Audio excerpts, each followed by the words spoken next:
Allahu Allahu Allahu Allahu Oke, bismillahirrahmanirrahim. Assalamualaikum warahmatullahi wabarakatuh. Assalamualaikum warahmatullahi wabarakatuh. Alhamdulillah ya, berjumpa lagi di USA atau USA Official ya. Ya. Alhamdulillah ya, kembali bersama Ustadz kita, Ustadz Suhendi Al-Khattab. Alhamdulillah hadir lagi. Ini Ustadz, gimana Ustadz? Kabar sehat Ustadz? Alhamdulillah, kabar sehat walafiat. Alhamdulillah ya. Pasca sakit ya? Pasca sakit ya? Iya, sakit. Iya, jadi kita sama-sama alumni. Iya, LC kita. LC, apa tuh? Lulusan Covid. LC lulusan. Bisa ya. Jadi nggak harus kuliah di Libya atau di Mesir ya. Iya. Tapi ngeri Covid dulu ya. Iya. Sibuk banget itu. Ya, biasa sibuk melintangi ini dunia perjodohan ya. Biasa mentarufkan. Bulan Maret ini insya Allah closing ada 5 pasangan. Oh iya, yang ta'aruf ya sudah khitbah nazar semua udah beres. Sekarang juga nikah. Akad ya. Insya Allah. Ya biasanya ta'aruf ya kita kalau nggak perjinan, bukan perizinan ya. Kalau nggak perjinan urusan jin ya kesurupan gitu. Kesyirikan ya kita menterantas gitu ya. Kemudian paling menjodohkan dan kajian-kajian biasa. Masya Allah, berkah. Amin. Ini lihat di status WA, di Facebook, kayaknya kondangan mulu tiap hari. Iya itu dia. Diundang soalnya gitu. Undang makan sih sebenarnya. Kalau kondangannya belum tentu ya. Iya. Jadi kondangan makan-makan aktivitasnya seputar itu ya. Ya berarti agak ini juga ya. Harus olahraga banyak ya. Ngomong-ngomong taruh Ustaz. Aneh tuh sering ketemu beberapa kasus lah. Nggak sering juga. Teman mungkin kali ya. Adalah teman ya. Nah, jadi satu hari ketemu teman. Mereka ceritanya ngakunya sih tidak pacaran gitu. Tapi berdua-duaan mulu gitu. Bahkan sampai ketemu di sebuah kajian gitu. Datang ke sebuah kajian Islam ya. Kajian Islam gitu, di masjid lagi. Nah, yang aneh tahu nih si orang ini biasanya tuh jarang datang kajian gitu, tapi tiba-tiba datang kajian, alhamdulillah gitu kan, kita senang gitu kan. Ini orang kayaknya udah hijrah nih gitu. Tanya ngobrol, datang sama siapa? Sama calon katanya. Sama ukhti lah. Sama ukhti gitu kan. Sama calon. Pacar atau kan? Enggak, ta'arufan gitu. Tapi ta'arufan begitu Tat. Datang kajian bareng, terus besok-besok aneh lihat di status WA-nya di Facebooknya berduaan bareng berenang bareng di kolam gitu. Tapi dia melebalkan dengan ta'aruf gitu. Nah, sebenarnya definisi ta'aruf yang benar tuh kayak gimana sih? Kalau kayak gitu kan jatuhnya pacaran-pacaran juga kan, cuma ganti label doang gitu. Nah, gimana sih? Iya, emang dengan istilah ta'aruf itu kan lagi booming nih, lagi viral baru-baru ini gitu ya. Anak-anak milenial apalagi yang kajian Islam gitu, setelah ikut kajian dia merasa bangga dengan ta'aruf gitu ya. Kadang-kadang salah paham juga ya. Ada yang salah paham memahami ta'aruf itu katanya ketakutan. Kalau ta'aruf itu membeli kucing dalam karung gitu ya. Takutnya nanti kenalan langsung jadi, kamu nikah ya. Nanti nggak bahagia ternyata gitu. Karena nggak begitu kenal, nggak mendalami pasangannya. Ada juga ta'aruf yang salah paham yang tadi ente sampaikan itu Robi ya. Jadi kadang-kadang ada orang yang ta'aruf tadi ya ke kebun raya berduaan, Gramedia berduaan. Kalau cek Sunda nama mungkin pacaran syar'i gitu ya. Atau bahasa anak hijrah itu ya. Pacaran syar'i gitu ya. Jadi ada pacaran syar'i juga gitu. Harusnya pas nikah pacaran syar'i gitu ya. Ternyata ini ada kejadian seperti itu. Nah, maka ta'aruf itu apa sih? Ta'aruf itu kan kalau kita dalam surat Al-Hujurat, ta'aruf itu tujuannya agar saling mengenal. Nah, saling mengenal ini tentu sesuai dengan batasan syariah. Kalau ta'aruf dalam hal kita bahas ini dalam artian mengenal untuk ke jenjang pernikahan, maka ta'aruf itu adalah sebuah proses ya, mendalami proses identifikasi masing-masing pasangan. Jadi yang laki-laki ya mengidentifikasi, mencari tahu bagaimana yang akhwat atau wanitanya. Begitupun sebaliknya yang wanita. Bisa dengan apa? Biasanya ada mediator, ada pendamping. Dan pendampingnya pun macomblang ya. Itu hati-hati. Jangan orang yang belum nikah juga itu. Ada kejadian yang ditaarufin nangis-nangis juga ke saya cerita. Tat, kenapa? Itu saya katanya taaruf disikat sama macomblang ya. Enggak beres juga gitu ya. Ada juga ya. Ya, jadi taaruf itu apa? Proses perkenalan antara muda-mudi, ikhwan akhwat sebelum jenjang pernikahan. Karena kalau menikah itu kan proses ibadah yang salah satu terpanjang kata para ulama ya. Artinya kita harus banyak tahu gitu ya terkait masalah pasangan, karakternya, attitude-nya, akhlak dengan orang tuanya, mungkin juga cara pengelolaan finansialnya gitu ya. Artinya bagaimana dia pelit apa bakhil atau mungkin gemar sedekah. Terutama Qur'annya bagaimana. Itu kan harus ada ta'aruf. Tujuan ta'aruf itu sebenarnya. Betul. Tapi tidak boleh ada khalwah, berduaan, boncengan, foto ke kita kirim ke foto Ustaz, masya Allah tabarakallah, saya lagi ta'aruf gitu ya. Di mana ente?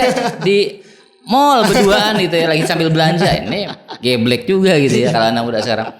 Jadi itu pemahaman yang keliru gitu ya. Jadi kalau ta'aruf tetap ada batasannya, tidak boleh berkhalwah, berduaan tanpa yang lain. Kemudian juga ya jaga hati perasaan. Bahkan ya jangan mencintai terlalu jauh gitu ya. Kalau ada serak mungkin boleh lah, tapi jangan terlalu mencintai terlalu jauh karena memang belum tentu jodoh. Kan masih ada proses panjang tuh. Ta'aruf orang tua belum. Ta'aruf nanti ada khitbah lagi, ada nazar lagi dan lain-lain. Jadi ta'aruf itu sebenarnya apa sih? Yang benar seperti apa? Maka dia tetap sesuai dengan batasan syariat. Ya kalau boncengan ya udah enggak syariat lagi, enggak sesuai ajaran yang benar lagi. Apalagi berenang tadi berdua gitu. Tapi kalau misalnya gini, dia jalan ke kajian berdua pun boncengan ya udah keliru. Ya kecuali dia masing-masing ya berjalan. Nah, motor beda, mobil beda gitu ya. Kemudian nanti pun dia nggak ketemuan, tapi sama-sama di situ ya nggak masalah gitu ya. Tapi kalau diperkenalkan begitu, digandeng apalagi ini kebablasan dan keliru gitu ya. Ini ta'arufnya nggak paham dia. Ya, perlu kita sampaikan ke teman-teman. Ta'aruf itu ada pertama mediator ya. Ada ustadz ya penting sekali. Ya ada ustadz ya atau pendamping.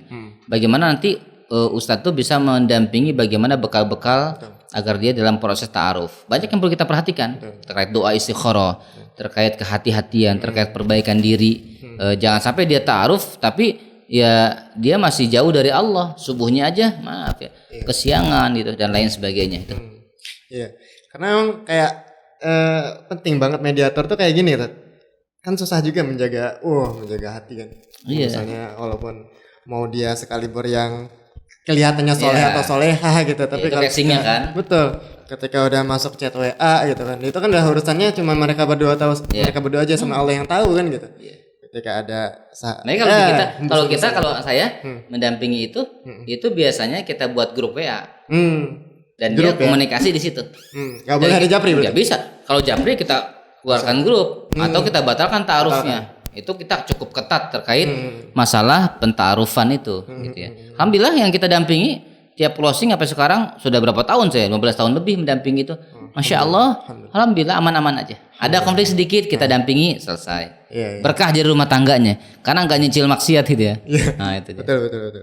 Jadi proses yang benar menuju pernikahan akan mempengaruhi hasilnya setelah menikah. Iya betul, sangat jelas itu ya. Karena ketika kita dalam menjalani proses pernikahan itu harus sesuai dengan syariat Allah Subhanahu wa taala. Tadi tidak berkholwat, tidak pacaran gitu ya. Kemudian menjaga hati. Ya kayak misal begini, dia lagi ta'aruf gitu ya. Malam hari bangunin qiyamul lail gitu. Ini juga jadi tanda tanya juga gitu ya. Nanti kan terus tanya lagi, "Uti, Villa sudah makan belum?" Jawab aja, "Ahi setan belum." Gitu. Itu istilahnya gitu. Hati-hati juga, kata bahasa indah. Namun dia tadi, "Ukti kita janjian yuk berduaan, lari pagi" gitu ya. Kita kan ta'aruf, ini hati-hati gitu ya. Tapi kalau misalnya nanti dia ahwatnya berkunjung ke orang tua, ikhwannya berkunjung ke orang tua, sekedar untuk kenal, ngobrol sama kakaknya itu boleh. Bukan sama ahwatnya itu gitu. Itu pendalaman. Itu keluarga. Mungkin terkait ta'aruf ya. Ya anak-anak sekarang lah yang lagi rame-rame nih rumah ta'aruf itu seperti itu. Terus aneh juga nemuin kayak gini Tad. Banyak banget ya sekarang kan era sosial media nih, banyak banget berseliweran kan. Biasanya kan dalam proses ta'aruf itu ada CV ya Tad. Yes. Nah dan CV itu yang saya pahami, yang anak pahami itu bahwa CV itu kan termasuk dokumen penting yang sangat rahasia gitu ya. Betul. Nah tapi di luaran nih banyak diiklanin gitu. Kayak kacang goreng. Iya, sampai di grup WA siap nikah, nama ahwat gini. Calon mencari. Bahkan langsung nyertain nomor HP seseorang tersebut. Enggak ada gini, kontak penjual enggak ada. Enggak ada. Jadi trader ta'aruf. Iya. Di postingan di Instagram, di Facebook itu aneh ngeri. Ya Allah, ini gimana kalau misalnya kalau dapat yang benar kan? Kalau yang dapatnya Nah, itu Ya, ini juga ya teman-teman ya. Ini juga jadi suatu kekeliruan gitu ya. Jadi ketika ta'aruf itu ya mohon maaf kami sampaikan ta'aruf itu rahasia. Ya, ta'aruf itu rahasia. Tapi sekarang itu banyak ya vulgar gitu ya. Disampaikan sosial media, biodatanya, siapa yang mau yang enggak seperti itu gitu. Itu sangat rawan. Ya mungkin kita bilang madarat lah gitu ya. Jadi memang bagusnya ta'aruf itu ya sangat rahasia karena belum tentu dia jadi. Dengan pasangan yang itu. Nanti kalau mau disiarkan itu sudah mau resepsi baru. Khitbah sembunyi-sembunyi. Ta'aruf gitu ya. Ketika sudah proses nanti mau menikah dalam artian sudah resepsi, undangan baru disiarkan. Walimah namanya kan supaya orang tahu meminimalisir fitnah. Itu disampaikan. Itu ya terkait ya tadi biodata diberikan online segala macam. Rawan penipuan. Rawan penipuan ya, dan wah banyak Iwan KW yang mengaku tiba-tiba soleh gitu kan, datang anak antum juga dibilang soleh, sholat kagak, baca Quran nggak bener karena anak antum terbuai gitu kan. Betul. Tinggal pakai kopiah, akhwat tinggal pakai cadar seolah-olah soleh. Ya cuman tinggal manggil ukhti sama jazakil aja gitu ya, maksudnya disoleh gitu ya. Tahunya itu doang. Iya. Naudzubillah ya. Naudzubillah ya Allah. Nah, ya nggak boleh lah taruh gitu. Kadang taruh online pun harus hati-hati. Pasti kan ada mediator. Dan kita kalau bisa tahu ya pengurusnya, markasnya di mana, tempatnya di mana. Saya dalam mendampingi ta'aruf ini banyak yang dia ya akhirnya terbuka. Saya udah ta'aruf online di lembaga ini. Ternyata kayak begitu. Alhamdulillah saya ngeliat ta'aruf lebih thikoh, percaya, ya sudah saya ikut di sini. Banyak yang seperti itu. Iya. Jadi ketika kita mencari, berarti dalam tanda kutip mencari jodoh gitu ya, ke lembaga lembaga ta'arufnya pun harus kita verifikasi ya. Iya, benar. Ini siapa ini, misalnya siapa yang tanggung jawabnya ya, ketua yayasannya dan sebagainya, pengurus-pengurusnya gitu kan. Apakah yayasannya terdaftar apa enggak gitu juga. Itu harus juga dicek ya Sat. Iya, cek. Karena kan bisa aja bikin komunitas aja tapi ya wallahu alam kan. Ya gitu. Ada ta'aruf ya perkenalan dengan bujang tahu-tahu anak 3 ya, anak 5 banyak yang gitu. Banyak ya. Ketipu kan prihatin ya, apalagi sudah sampai dia sudah menikah ya di ikatan akad.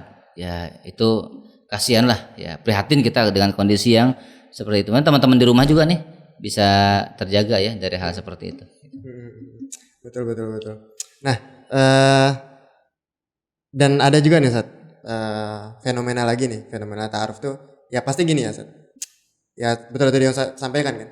Ketika proses ta'aruf itu kan memang selayaknya dilakukan secara rahasia. Karena memang untuk menjaga aib dari misalnya kalau prosesnya ternyata ya jadi gitu kan, menjaga kerahasiaan itu ya. Tapi karena kan gini, banyak yang nggak jadi gitu ya. Ada beberapa proses yang juga bahkan ada yang nggak jadi di proses ta'aruf, ada yang nggak jadi di proses keluarga, ada bahkan yang udah mau akadnya besok tapi nggak jadi. Iya. Gitu. Nah, ada beberapa kasus yang Ani temuin, ada teman-teman Ani juga gitu. Ada yang ikhwan, ada yang akhwat gitu. Ketika dia gagal, gitu kan. Ketika dia gagal menikah gitu. Akhirnya yang dia lakukan adalah dia sama sekali tidak melanjutkan niatnya untuk menikah. Bahkan sampai bertahun-tahun, sampai lama sekali. Bahkan sampai kayak ada trauma untuk melanjutkan ke sana. Nah ini kayak gimana Ustaz? Soalnya kan kayaknya dia nikahnya karena Allah apa karena si orang itu gitu? Iya betul. Dia itu gitu. Gimana Ustaz? Jadi terkadang ini ya, seseorang tuh ingin menikah, tapi ingin menikah itu kadang-kadang harapannya harus dengan si dia.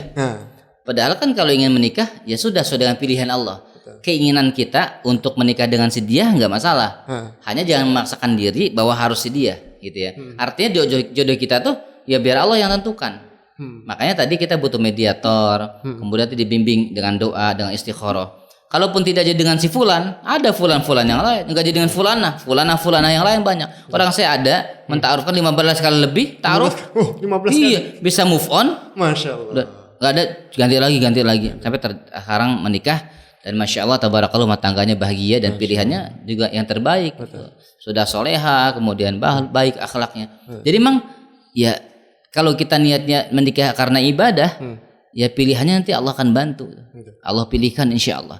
Nah, keyakinan itu harus tumbuh bagi kita yang sedang ta'aruf gitu ya. Bagi mereka yang sedang ta'aruf, ini teman-teman di rumah ya, bukan kita. Ya. Jadi harus move on ya. Karena memang bisa jadi kan gini ya, yang ya pengalaman Anda itu sama teman-teman juga kan. kita pengennya sama dia misalnya, tapi Allah nggak kasih sama dia, dan ternyata itu adalah cara terbaik untuk kita gitu. Cara hidup yang Allah berikan itu yang terbaik buat kita dengan memilihkan yang lain. Betul, gitu. betul. Yang tadinya mungkin nggak kita Iya. prediksi gitu. Makanya harus husnuzon lillah, baik sangka kepada Allah. Kalau kita nggak jadi sama dia, berarti itu bukan jodoh kita gitu. Makanya kan kata Allah dalam Quran sangat jelas, wa asa an tuhibbu syai'an wa huwa syarrul lakum, dan begitu sebaliknya gitu ya. Ketika ada bisa jadi yang buruk gitu ya, menurut kita bisa jadi itu baik gitu. Makanya ya udah, pilihan Allah, kalau sepenuhnya serahkan pada Allah, nggak jadi nggak apa-apa. Yang penting perbaiki diri terus, insya Allah supaya dapat pantas yang baik. Jangan pengen yang hafal Quran, ya ternyata baca Qurannya masih balelo gitu ya. Tidak mau. Ya, pengen sih boleh ya, sah-sah aja orang pengen. Kita juga pengen apa-apa boleh. Tapi kan ngukur diri kan seperti itu. Akhirnya kalau kita ingin yang penghafal Quran, pantaskan diri kita juga hafal Quran enggak? Atau pantaskan diri kita sering baca Quran enggak? Jangan deh sering buka Quran enggak gitu. Jangan sampai kita ingin dapat yang hafal Quran tapi kita buka Quran juga males ya. Islahun nafs lah, perbaikan diri itu sangat penting. Nanti Allah yang ngatur lah.